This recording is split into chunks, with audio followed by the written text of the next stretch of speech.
കൊണ്ട് യുദ്ധം ചെയ്യിക്കാനും യുദ്ധം ജയിപ്പിക്കാനും ശേഷിയുള്ളവളാവും.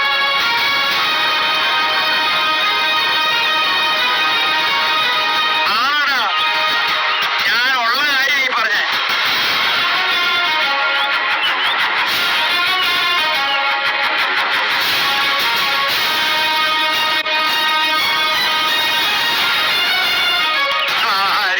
ആരോട് പറയാ?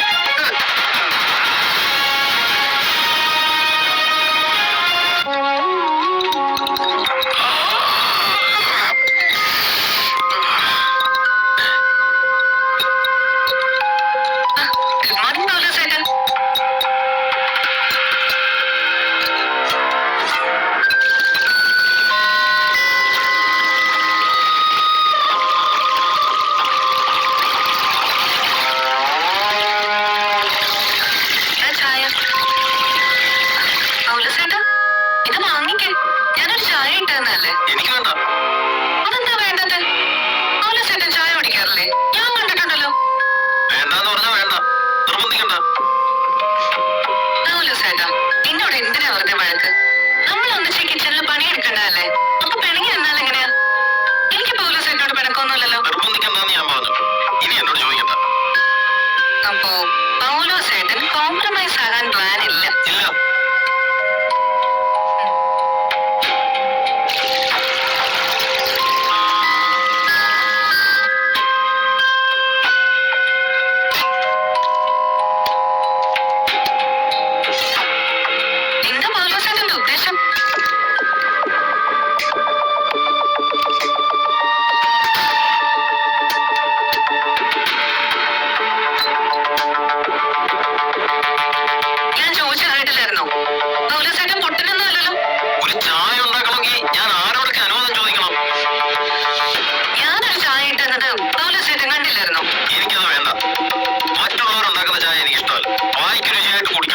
ഞാൻ തനിയെ ചായ ഇടും. ഇത്രയും കാലം അങ്ങനെ ആയിരുന്നു. ഇനി അതിവിടെ നടക്കത്തില്ല. അങ്ങനെ വായിക്ക് രുചിയായിട്ട് തന്നെത്താൻ ചായ ഇട്ട് കുടിക്കണമെങ്കിൽ പൗലോസേട്ടന്റെ വീട്ടിൽ പോയി ചായ ഇട്ട് കുടിച്ചോളണം. ഇത് എന്റെ പപ്പയുടെ വീട്. എനിക്ക് ചായ വേണമെന്ന് ഒരു നിർബന്ധവുമില്ല. മനസ്സിൽ യാതൊരു ശത്രുതയില്ലാതെ ഞാൻ രാവിലെ അടുക്കളയിലോട്ട് കയറിയത് പൗലോസേട്ടനുമായി സഹകരിച്ച് പോവാന്ന് വിചാരിച്ച്. പൗലോസേട്ടൻ എങ്ങനെയാണ് ഇത്ര രുചിയായിട്ട് കറിയൊക്കെ വെക്കുന്നത് എന്നൊക്കെ ചോദിച്ച് മനസ്സിലാക്കാം. എനിക്കറിയാവുന്നതൊക്കെ പൗലോസേട്ടന് പറഞ്ഞു തരാം. ജോലിയിൽ പൗലോസേട്ടനെ സഹായിക്കാം എന്നൊക്കെ ഞാൻ ഉദ്ദേശിച്ചത്. എനിക്ക് ആരുടെ സഹായം വേണ്ട. ഞാൻ ഒറ്റയ്ക്ക് ഈ അടുക്കള കൈകാര്യം ചെയ്തോണ്ടിരുന്നു. എന്റെ അടുത്ത് മത്സരിക്കാനാണെങ്കിൽ പൗലോസേട്ടൻ പെട്ടിയും കിടക്കാൻ പാക്ക് ചെയ്ത് വെച്ചോ. 3 ദിവസം ഞാൻ നോക്കും. എന്നിട്ടും ഈ മനോഭാവം മാറ്റുന്നില്ലെങ്കിൽ ഞാൻ പൗലോസേട്ടനോട് ഒരൊറ്റ വാക്കേ പറയത്തുള്ളൂ: ഗെറ്റ് ഔട്ട്.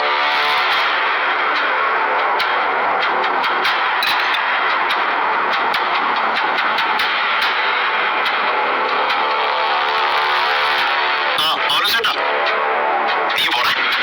എന്നാ വേണ്ടി എന്നെ ദേഷ്യം? അവളെന്നെ വരട്ടുന്നു. ആര്? അലീനയോ? കണ്ടാൽ തിണ്ണൽ അലിഞ്ഞൊളിഞ്ഞ് കിടന്നോക്ക്.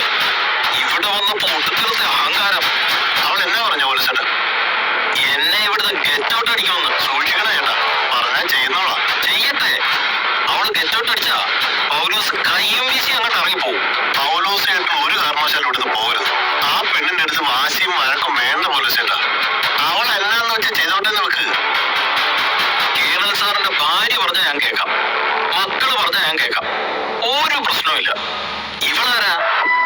എവിടുന്ന് വലിഞ്ഞു കയറി വന്ന മൂദേവി. എവിടെയൊക്കെ വീട്ടു ജോലിക്കാരിയായി നിന്നോള്. ഏതോ ഒരു പെണ്ണ് പിഴച്ചു വെച്ചിട്ട് തള്ളിയോള്. എന്നിട്ടാണ് നമ്മുടെ അടുത്ത് വലിയ പത്രാസ കാണിക്കുന്നത്. എനിക്കവള് പുല്ല, വെറും പുല്ലീനെയായിരിക്കും അവള്. പൗലോസേട്ടൻ ബുദ്ധിമോശം കാണിക്കല്ലേ? ഇവിടുന്ന് പൊക്കളയരുത്. പുല്ലീനെ എവിടുന്ന് ഓടിക്കാൻ വന്ന കുട്ടിച്ചായൻ ഒരു മൊണ്ണയായിപ്പോയി. അയാളിപ്പം അവളുടെ പുറകെ നടക്കുക. ഇപ്പം അവള് പറയുന്നതാ മൂപ്പിൽ അനുവേദമാക്കി. ഞാൻ അഞ്ചലിലോട്ട് വിളിച്ച് പറഞ്ഞിട്ടുണ്ട് പൗലോസേട്ടാ എല്ലാ കാര്യങ്ങളും.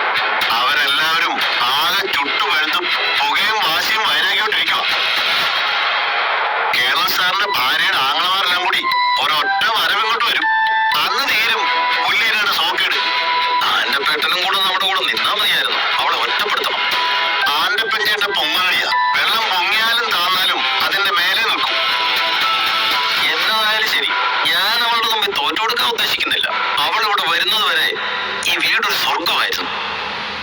നരകം പണിഞ്ഞോണ്ടിരിക്കുക ഇതിനകത്ത്.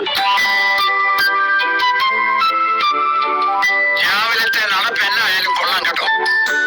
നീ എന്നെ അത് നിർത്തണ്ട. നിന്റെ ഇപ്പോഴത്തെ ആരോഗ്യാവസ്ഥയ്ക്ക് നല്ലതാ.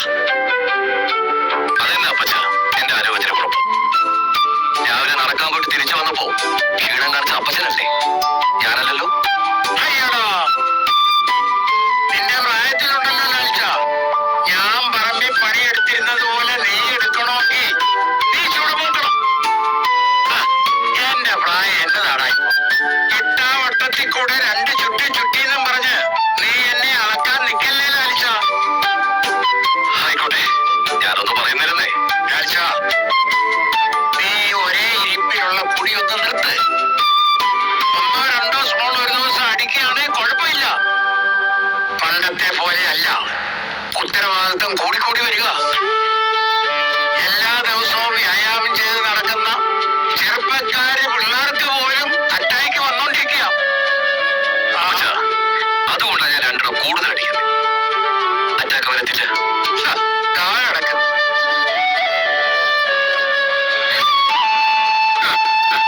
ആ പൗലൂസ് കറക്റ്റ് സമയത്ത് തന്നോണ്ടിരുന്നതാ. ഇനിയിപ്പൊ ചായയൊക്കെ സമയത്തിന് കിട്ടുമായിരുന്നു. ചുമ്മാ കളി പറഞ്ഞതാ. ആ ചിന്നമ്മ സ്പെഷ്യൽ ഇങ്ങനത്തെ കണ്ടു കഴിഞ്ഞപ്പോ വയറ്റിലൊരാന്തല്.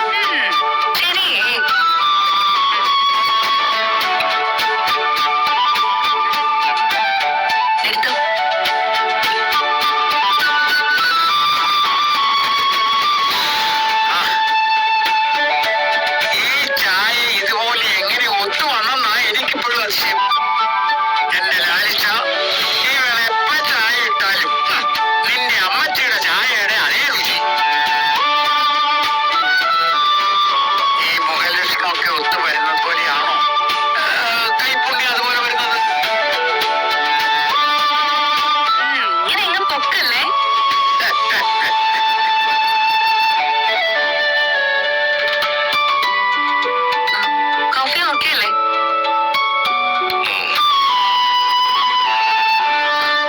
അടുക്കളയിലെ കാര്യങ്ങള് ഞാനിങ്ങനെ ഏറ്റെടുത്തു കേട്ടോ. പൗലോസേട്ടനോടും മറ്റും പറഞ്ഞിട്ടുണ്ട്. ഇനി ഇവിടെ അനാവശ്യ ചെലവോ വേസ്റ്റ് ആക്കലോ ഒന്നും പാടില്ല എന്ന്. പൗലോസേട്ടൻ അത്ര പിടിച്ചിട്ടില്ല, പക്ഷെ ശരിയായി വരും. എന്തൊക്കെയായാലും ഇനി ഒരു ഇൻസിഡന്റ് ഉണ്ടാവാതെ നോക്കണം. ഒരു പ്രശ്നം ഉണ്ടാവാൻ എളുപ്പ, അതിന് സൊല്യൂഷൻ കണ്ടുപിടിക്കാനാ വളരെ പ്രയാസം. പപ്പ അതൊന്നും ഓർത്ത് ടെൻഷൻ ആവണ്ട. അതൊക്കെ ഞാൻ നയപരമായി കൈകാര്യം ചെയ്തോളാം. അത് ഞാൻ ഗ്യാരണ്ടി ലാലിച്ച. അതെ, അപ്പച്ചനെ ഇവൾ വരച്ചവരെ നിർത്തിയത് കണ്ടപ്പോഴേ എനിക്ക് മനസ്സിലായതാ നയപരമായി കൈകാര്യം ചെയ്യുന്നത്. എന്നതെങ്കിലും ഒരു അവസരം കിട്ടിയാൽ ഉടനെ എനിക്കിട്ട് കുത്തിക്കോണം കേട്ടോ. ഇന്ന് ഞാൻ അടുത്ത നടപടിക്രമങ്ങളിലോട്ട് കിടക്കട്ടെ. എന്തോന്ന് ക്രമം? ബ്രേക്ക്ഫാസ്റ്റ് വേണ്ട? വേണം വേണം വേണം. വേഗം റെഡിയാക്കിക്കോ.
നോക്കുന്നേ. ദോഷം പറയുന്നല്ലോ അച്ഛോ. റീത്താമ നോക്കുമ്പോൾ ഒന്നും ഒക്കത്തില്ല. എൽസമ്മ നോക്കിയ അത്ര ഉത്തരവാദിത്വം. മൂത്തവർ രണ്ട് പെൺകുട്ടികളല്ലേ, അവർക്ക് മേലെ എപ്പോഴും ഒരു കരുതൽ വേണം. നമ്മൾ അവരുടെ പുറകിൽ നിൽക്കണം. പ്രേമം, കാമം, മയക്കുമരുന്ന്, മദ്യപാനം, ആട്ടും കൂട്ടും, reels, mobile chat, chatting, cheating, അങ്ങനെ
താമസം തുടങ്ങിയാലോ?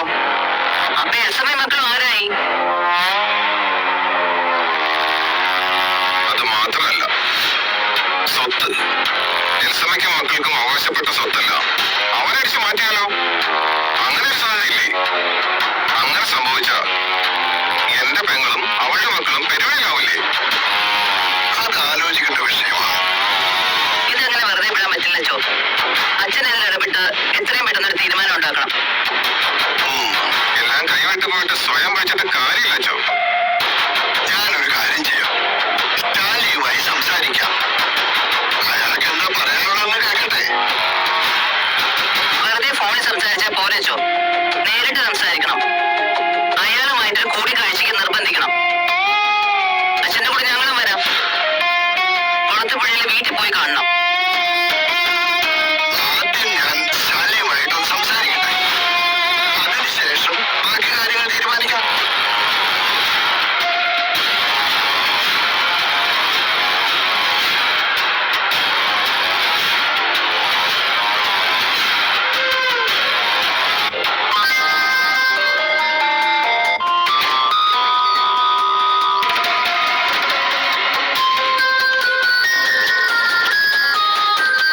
പൗലോസേട്ടൻ പോയേക്കല കേട്ടോ, മണ്ടത്തിനാണ്. ആ പെണ്ണിനെ സഹിച്ചോണ്ട് എനിക്കിനി പറ്റത്തില്ല വയ്യായി. നീ ആരാണ്ടൊക്കെ വിളിച്ചു വരുത്തുന്നോ മലത്തുന്നോ ഒക്കെ പറഞ്ഞിട്ട് ആരും കണ്ടില്ലല്ലോ. അതൊക്കെ വരും പൗലോസേട്ടാ, നോക്കിക്കോ. വരുമ്പോ ഒരു ബെറ്റാലിയൻ മടങ്ങി വരും. അവരുടെ കുട്ടി മറിക്കാതെ അവരോട് തിരിച്ചു പോകത്തുമില്ല. അതുകൊണ്ടാണ് ഞാൻ ഈ പറയുന്നത്, എങ്ങനെങ്കിലും ഒന്ന് പിടിച്ചു നിൽക്കാൻ. ആന്റപ്പേട്ടനും കൂടെ നമ്മളോടൊന്ന് നിന്നാ മതിയായിരുന്നു. അയാളെ നോക്കണ്ട, അതൊരു കൊള്ളാനാ. പൊങ്ങുന്ന വെള്ളത്തിന് വീതി നിൽക്കും, നമ്പണ്ട. എന്തായാലും ആന്റപ്പൻ ചേട്ടൻ റെഡിയായോ എന്തോ.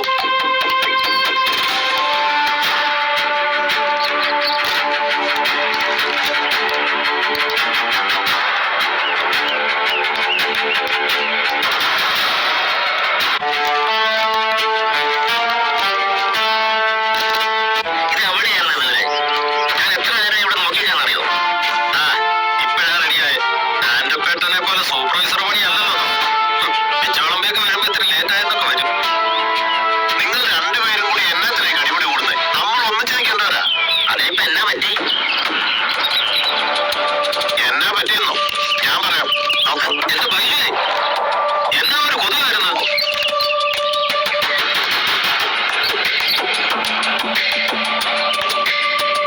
എന്നാ മോളെ, എന്തെങ്കിലും അത്യാവശ്യം ഉണ്ടായിരുന്നോ?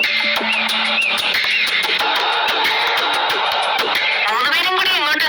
മാർക്കറ്റിലേക്ക് സാധനങ്ങൾ കുറച്ച് വാങ്ങിക്കാനുണ്ടേ. ലിസ്റ്റൊക്കെ ഉണ്ടോ? ഒന്ന് കാണിക്കാവോ? വാങ്ങിച്ചോണ്ട് വന്നിട്ട് കാണിക്കാം. അത് പോരെ കുഞ്ഞേ. അങ്ങനെ മതിയെങ്കിൽ മതി. അയ്യേ, ആരപ്പേട്ട സമയം